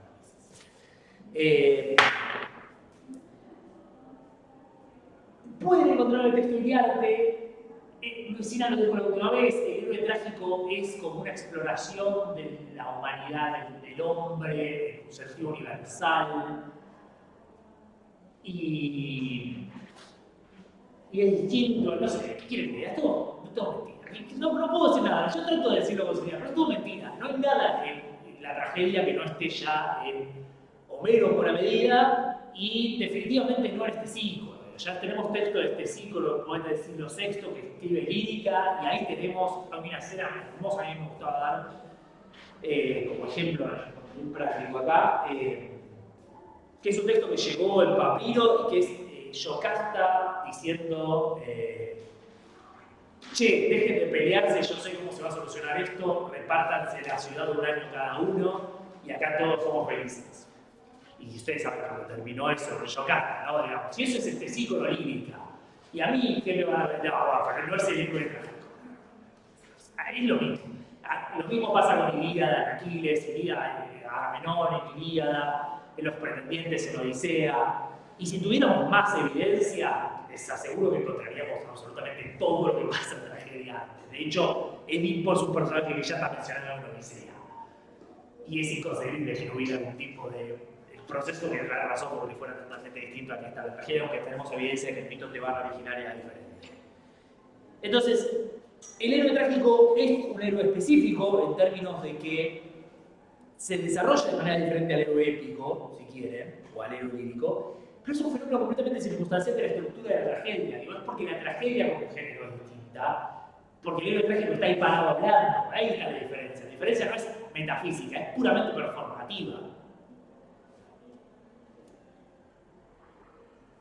Nada, yo no tengo mucho para decir del héroe trágico, porque la verdad que jamás entendí cómo. Y en realidad, perdón, paréntesis, tendría que poner pausa a la noción, pero esto no quiere que grabado. Personalmente, no es el caso de Luisina, definitivamente, sabe muchísimo, pero yo personalmente creo que mucha de la gente que habla del héroe trágico, como distinto al héroe épico o al héroe lírica, es básicamente porque en su vida leyeron nada que no fuera tragedia. Entonces, es como vieron que hablábamos con la clase de literatura oral, y la gente dice, que Homero. Claro, no vas a comparar a Homero con otras literaturas orales, pero ¿leíste otras literaturas orales? No. Claro, no lo vas a comparar porque no tienes con quién comparar, obviamente. Entonces, es como que me parece que pasa un poco más por ahí que otra cosa. Bien, conceptos que sí son importantes, la hibris, la ironía trágica. La ironía trágica es parte del juego de la peripecia. La ironía trágica es básicamente la peripecia, decir algo y anticipar algo que en realidad termina siendo para el otro lado. No hay mucho para ver ahí, todos sabemos lo que es la ironía trágica.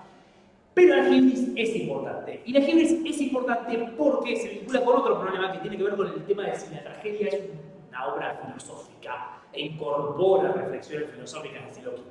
Bien, dos cosas. Uno, obviamente la tragedia, en tanto que el fenómeno cultural, está en diálogo con los fenómenos culturales de su época. Y la filosofía es un fenómeno cultural importante en el siglo V en Atenas, en Grecia en general. Claramente Eurípides está incorporando, no hay ninguna duda, no puede discutir nadie que Eurípides está incorporando discusiones filosóficas de su contemporaneidad. En el caso de Sófocles, podemos debatirlo, definitivamente problemas políticos y religiosos sí. Ahora bien, ¿es la tragedia un ejercicio de reflexión filosófica? No, bajo ningún concepto. ¿Incorpora filosofía? Sí. Pero lo incorpora como cualquier otra literatura. Toda una literatura reflexiona sobre lo que pasa de alguna manera u otra, porque eso es una buena literatura, en alguna medida. Entonces, la hibris del héroe trágico es este exceso en el que incurre el héroe trágico, puede encararse desde un punto de vista de la filosofía moral. Digo, Creonte, y esto está en el texto de Iliada, por ejemplo, Creonte es un tirano que desobedece las leyes divinas para imponer su propia visión de tirano sobre las buenas. Entonces, es lo que ya leyendo antiguo, pero no importa.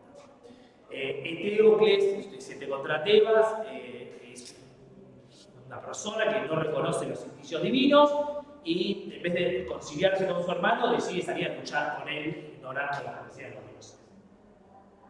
Y eso nos enseña que en realidad uno no tiene que ignorar las profecías de los dioses, se tiene que cumplir la ley divina. Bueno, sí, pero Edipo, porque ¿qué hizo mal Edipo? ¿Qué hizo mal Edipo? Esta es una pregunta para el práctico de la clase de Edipo, pero se las hago ahora para que la piensen, si te respondan me algo ahora y después respondan cuando hagan la pregunta. ¿Qué hizo mal Edipo? ¿Ya hicieron Edipo alguna vez en su vida? ¿Qué hizo mal Edipo? Nada. Edipo es un pobre tipo. Edipo es un pobre tipo que hizo todo bien. Había una peste, estaba matando a los ciudadanos. Va a orar, manda a su segundo el mando al oráculo de Delfos. Che, me averigua, decime que el oráculo me averigüe qué es lo que está matando a la gente. Vuelve el tipo y le dice, che, lo que pasa es que el asesino de Layo nunca fue capturado. Y Edipo dice, ok, ¿quién es el asesino de Layo? No sabemos. Bueno, averigüemos quién es el asesino de Layo, para que la gente deje de morirse por la peste. ¿Ustedes habían hecho algo distinto? Y le dice, ojo, mejor tratar de no averiguar quién es el asesino de Layo. Y dice, yo, pero hay que averiguar quién es el asesino de Layo. La gente se está muriendo. El oráculo de Delfos dijo que había que averiguarlo. Pero mejor no. Viene Tiresias y le dice, esto bastante hacia el final, pará, loco, porque no te va a gustar lo que vas a escuchar. Y Edipo dice, no me importa, la gente se está muriendo, tengo que averiguar quién es el asesino de Layo. Somos el asesino de Layo y esta es tu mujer, que también es tu mamá. Y a mí me gusta decir esto y me parece que el problema acá es que la hibris no es un exceso moral, eso es la ate. Que estos son conceptos que ya vieron seguramente lo dice. La ate es la ceguera moral, es la actitud de quien no ve que se está mandando, que está cometiendo un error. A pesar de que se lo dicen, en realidad esto depende de cada autor y de cada uno. La ate es esta ceguera de no estar viendo lo que está pasando. Pero la hibris no es necesariamente eso. La hibris es esta acción que transgrede lo normal. La tragedia de la hibris, lo trágico de la hibris, no es que clavaste el auto a 120, viste el árbol y dijiste no me importa, yo la curva la agarro seguro, y te llevaste puesto el árbol porque venías a 120 y la curva sigue así. Porque sí, eso pasa, le pasa a los pretendientes en Odisea, por ejemplo. Le pasa a muchos personajes de Eurípides. Pasa a Teseo en Medea, más o menos. Le pasa a Creonte. A Creonte todo el mundo le dice frenate. Creonte definitivamente incurre en ate. Pero la tragedia, la verdadera tragedia, y por eso a Aristóteles le encantaba Edipo, y por eso nos encanta a todos Edipo, no es clavar el auto a 120 a pesar del árbol y que no te importa. La verdadera tragedia es que clavaste el auto a 120 porque estabas en una recta, viste la curva, apretaste el freno y estaba roto. Y entonces te llevaste puesto el árbol. No porque sos un tonto que no se dio cuenta que tenía que frenar, sino porque no sabías que no tenía frenos. Y eso también es un poco ate, porque el concepto de ate, y aquí pruebo el concepto de ate, que el concepto de ate es la ruina. Ate es un concepto que originalmente quiere decir la ceguera moral, pero también incluye las consecuencias de esa ceguera moral y eventualmente se convierte directamente en el concepto que abarca, que se refiere a la ruina específicamente. Y esa ruina no es necesariamente consecuencia de la ceguera, por eso el concepto de ate está complicado. Porque a veces se habla de ate cuando en realidad no se está hablando de que alguien no vio lo que pasaba, sino que alguien se arruinó, se estroló contra el árbol. Entonces, tenemos ate cuando la persona dice lo meto a 120 y no me importa, y eso es ate, pero también es ate haberlo metido a 120 y que no te importa, y el estrolarse con el árbol, porque hiciste eso, y después, eventualmente, estrolarse con el árbol en cualquier circunstancia pasa a ser ateo. Entonces es un concepto complicado. Pero la hibris, el exceso, no tiene que ver con la voluntad del personaje de incurrir en ella. También es producto de hacer algo que a vos te parece que está bien, a pesar de que no lo está. Y por eso, digamos, el tema de Creonte y Antígona también es interesante, porque, digo, Creonte no está tan equivocado. O sea, yo di una orden y este tipo quiso matarnos a todos. O sea, vos querés enterrar al tipo que quiso matarnos a todos. Y de hecho, esto es así, al punto de que en muchas ciudades griegas, dejar tirado a los cadáveres de los enemigos afuera o de varios criminales era una práctica completamente estándar. No es que Creonte hizo algo que a nadie se le hubiera cruzado jamás por la cabeza. Eran leyes que existían en las diferentes ciudades.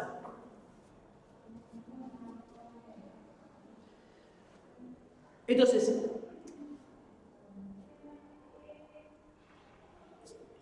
lo interesante del personaje trágico, como de cualquier personaje de cualquier época, no es que es un idiota que le dicen para loco y no para. Porque si el personaje, y esto lo dice Aristóteles, si el personaje trágico fuera un malvado, que hace cosas de malvado y después termina mal, ¿de qué nos conmiseramos? Buenísimo, se hizo pelota. Estamos todos contentos, es como el doctor Evil. Austin Powers. ¿Era Austin Powers? Se me fue el nombre, ¿no? El doctor Evil. ¿El doctor? Evil, ¿en serio? La de Mike Myers, Austin Powers. Austin Powers. Como el doctor Evil de Austin Powers, que todos le dicen, sos un idiota, tus planes son una porquería, y sos malo, y te va a ir mal, y te van a terminar ganando, y obviamente termina pasando eso, y es gracioso porque es gracioso que al malo le vaya mal. Bueno, es exactamente eso. Nos quedamos, si al malo le va mal, no nos sentimos mal por el malo, nos sentimos bien. Nos sentimos mal por el hijo, no porque el hijo es un tarado que se llevó puesto un árbol y se enteró de que tendría haberse casado con la madre. Nos sentimos mal porque el tipo no tenía otra opción que hacer lo que hizo, y aún así se lo llevó puesto la vida. Entonces, ¿hay reflexión política ahí? ¿Filosófica ahí? ¿Reflexión política en el caso de Creonte? Claramente, la hay. Pero la tragedia está haciendo otra cosa. No está hecha para hacer reflexión política. En el caso de Eurípides esto es un poco más debatible. A mí personalmente no me gusta Eurípides. La tragedia está haciendo otra cosa. Está tratando de generar una emoción en el espectador. Y lo mismo sucede con la idea de que la tragedia critica a los mitos. Esto lo voy a encontrar en el diario. Critica a los mitos y hace revelaciones de mitos. Sí, pero todos hacen revelaciones de mitos y todos critican los mitos. Píndaro ya debe haber hablado de la ortos y pindárica, pero no sé si habrá llegado a mencionar el futuro Torres. Esto es una práctica habitual de toda la poesía griega, agarrar mitos y cambiarlos y corregirlos. No es que los trágicos cambiaron los mitos tradicionales. No, sí, no, todos cambiaban los mitos tradicionales. No inventaron nada los trágicos en términos de cambiar los mitos tradicionales. En Homero ya tenemos evidencia de cambio de mitos tradicionales. Entonces, claramente se cambiaban los mitos, claramente se adaptaban a los fines de generar un efecto. Y acá está la cuestión. El objetivo del trágico es generar un efecto en el público que es ese. Porque, una vez más, es una obra espectacular y comían porque a la gente le gustaba. Vieron que siempre vuelve el tema de comer. Pero más específicamente, el efecto que está buscando el poeta trágico es generar una profunda emoción de conmiseración en el espectador por los personajes. Es este terror, este miedo, esta identificación con el personaje que te hace sentir mal por lo que le está pasando y querer que no le pase.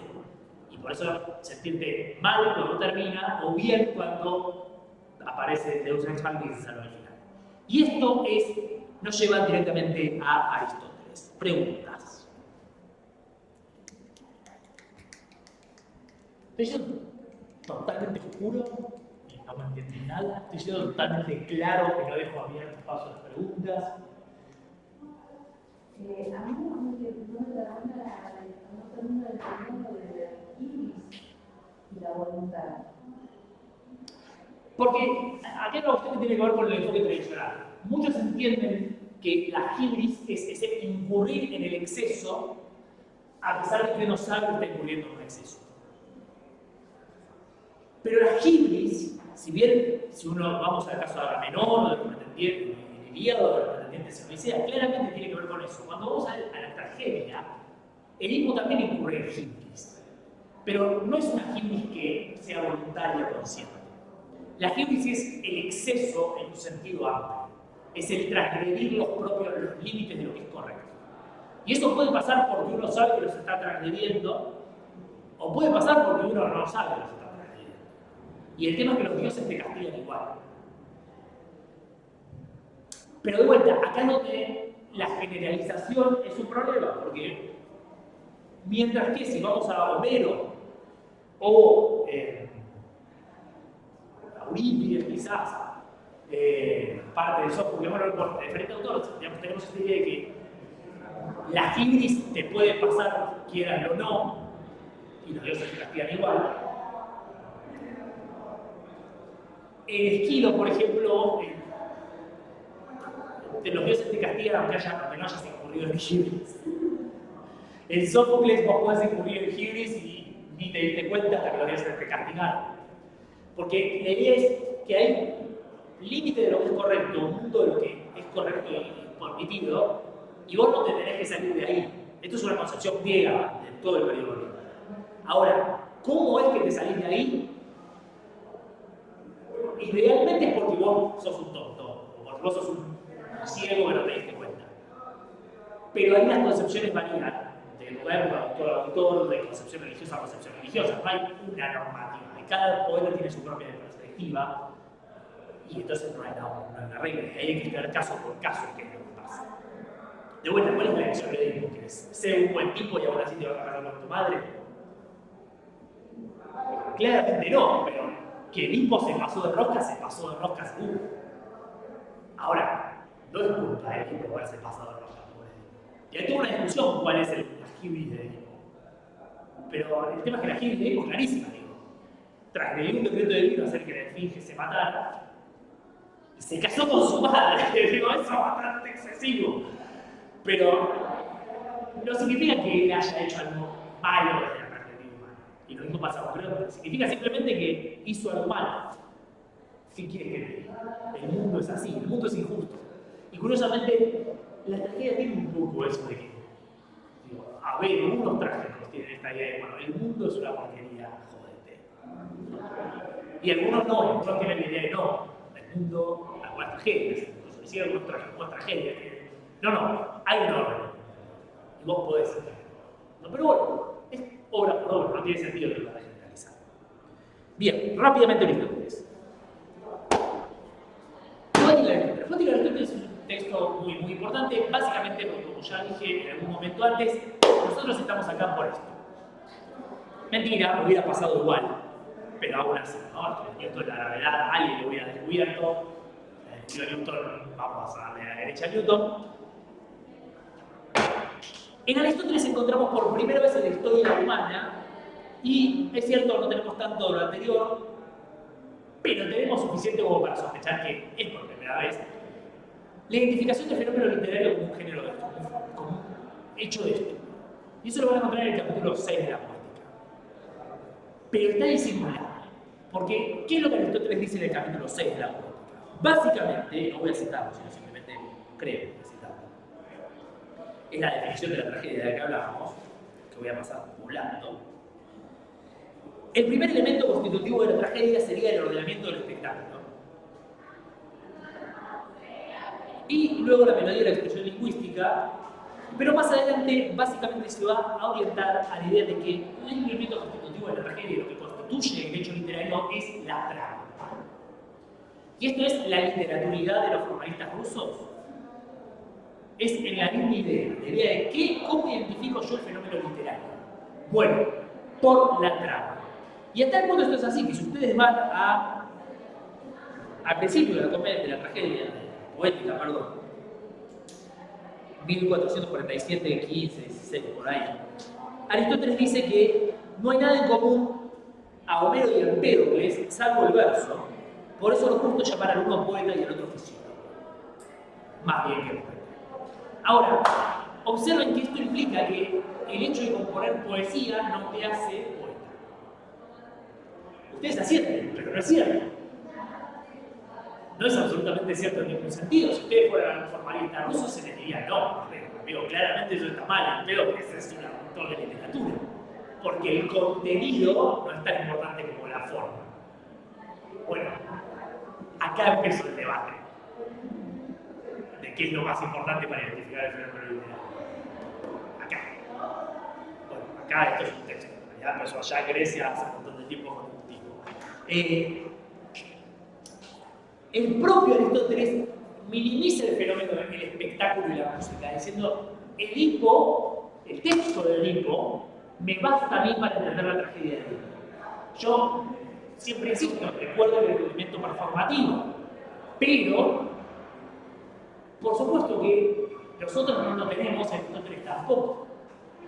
Entonces, nosotros podemos asumir un aspecto performativo fundamental. El gesto de Aristóteles no es mucho más profundo que decir no lo tengo. El gesto de Aristóteles es no lo necesito. Porque entiendo el fenómeno de la tragedia sin necesidad de apelar al espectáculo, que es accesorio. De hecho, dice explícitamente en el postulado es accesorio.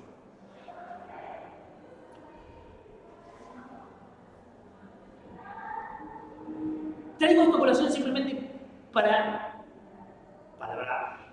de enorme circulación en esta facultad, problematizar la cuestión.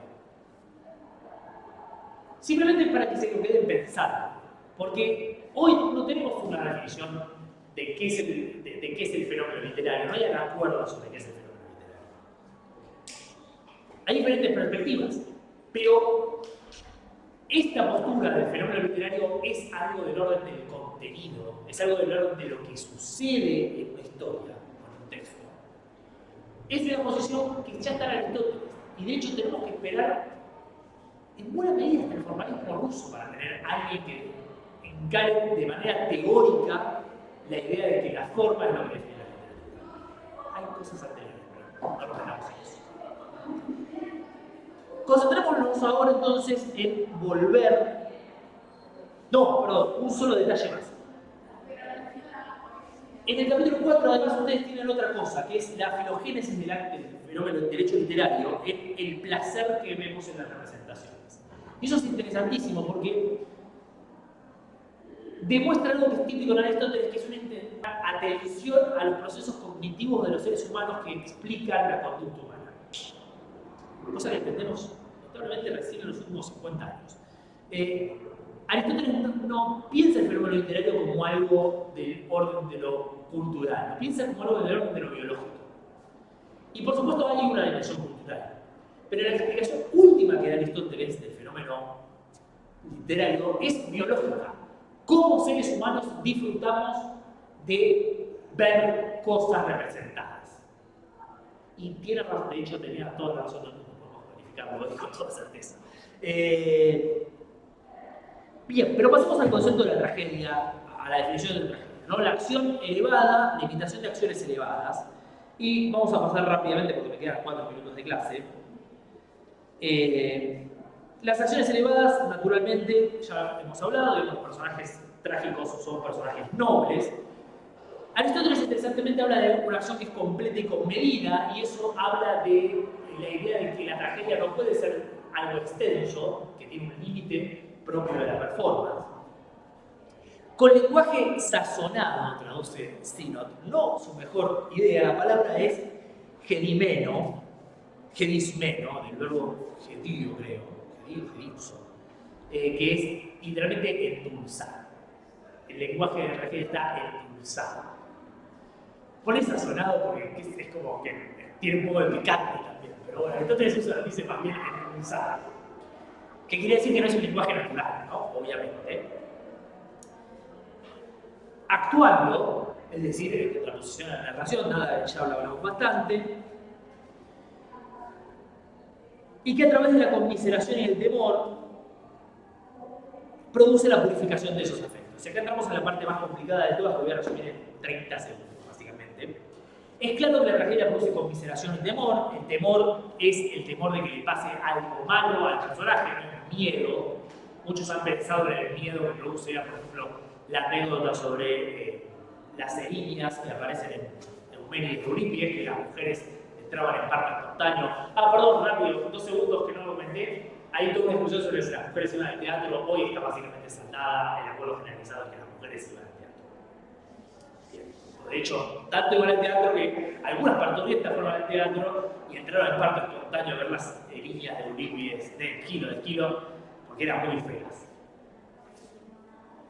¿Qué quiere que les diga? La anécdota es esa. El que la escribió no lo vio, pero qué sé yo. Entonces, pero el temor del que habla Aristóteles no es ese temor. Es el temor de que Edipo va a averiguar qué no le pasa. Y por eso es la conmiseración del temor.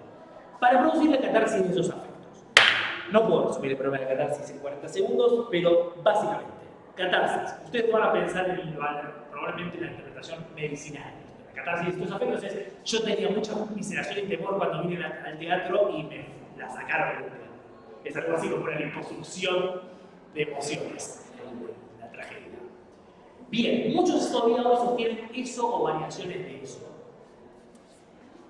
Pero no tiene mucho sentido, para ser franco. En primer lugar, no hay ninguna evidencia en ningún texto aristotélico de que él concibió un proceso emocional de este tipo. No la hay. Y en la práctica, lo que sí vemos es, sobre todo en la retórica, es la habilidad de, en el caso de la retórica del retor, de generar ciertas emociones en el auditorio para manipular al auditorio. Que es básicamente un tercio de la retórica, del texto de retórica está especificado en eso. Che, ¿cómo hacer que tengan miedo? ¿Cómo hacer que se enojen? ¿Cómo hacer que se pongan contentos? Y te cuenta todo eso. ¿Y por qué es importante hacer eso? Entonces, algunos autores actuales, entre los que yo me encuentro, entendemos que cuando Aristóteles dice la catarsis de estos afectos, lo que está diciendo es que ¿por qué te hace sentir bien esta sensación de que a Edipo le va a pasar algo horrible? No es porque cuando termina la tragedia, wow, ya no siento miedo porque lo sentí todo ahí. Es como me quedé sin risa, me quedé sin lágrimas. No, es porque cuando la tragedia termina, tenés la satisfacción de que pasó lo que esperabas que pasara. Es un proceso de suspenso y satisfacción de expectativas, que es todo lo mismo que vemos en el arte contemporáneo. Entonces, cuando Aristóteles dice que la tragedia produce la purificación de estos afectos, que, perdón, mejor dicho, no dice eso, dice que lleva a la purificación de estos afectos a través de estas emociones, a través del temor y la conmiseración, lo que está diciendo es que te produce eso porque dejar de tener eso es divertido y agradable. Entonces, vos querés, es como ir a ver una película de terror, vos querés sentir el temor para después dejar de sentir temor, porque eso es lo divertido, es la montaña rusa emocional de ir al espectáculo y sentir eso. Lamentablemente tenemos tan poco del texto de Aristóteles que es muy difícil verificarlo y muchos todavía sostienen hoy la teoría medicinal o variaciones de. Pero cuando nosotros lo pensamos, y sobre todo en el contexto del texto aristotélico, esto tiene mucho más sentido, porque se preocupa del arte como un fenómeno que produce una emoción. Y el arte es producir emociones. Eso es lo que el arte hace y para eso está diseñado. Y eso es lo que hacen todos los poetas de todas las épocas, porque el poeta que no produce ninguna emoción no sobrevive como poeta de ese tiempo. Bien, ¿alguna pregunta? Entonces, siendo las 9:02, mil disculpas, les agradezco mucho y nos estamos viendo la próxima.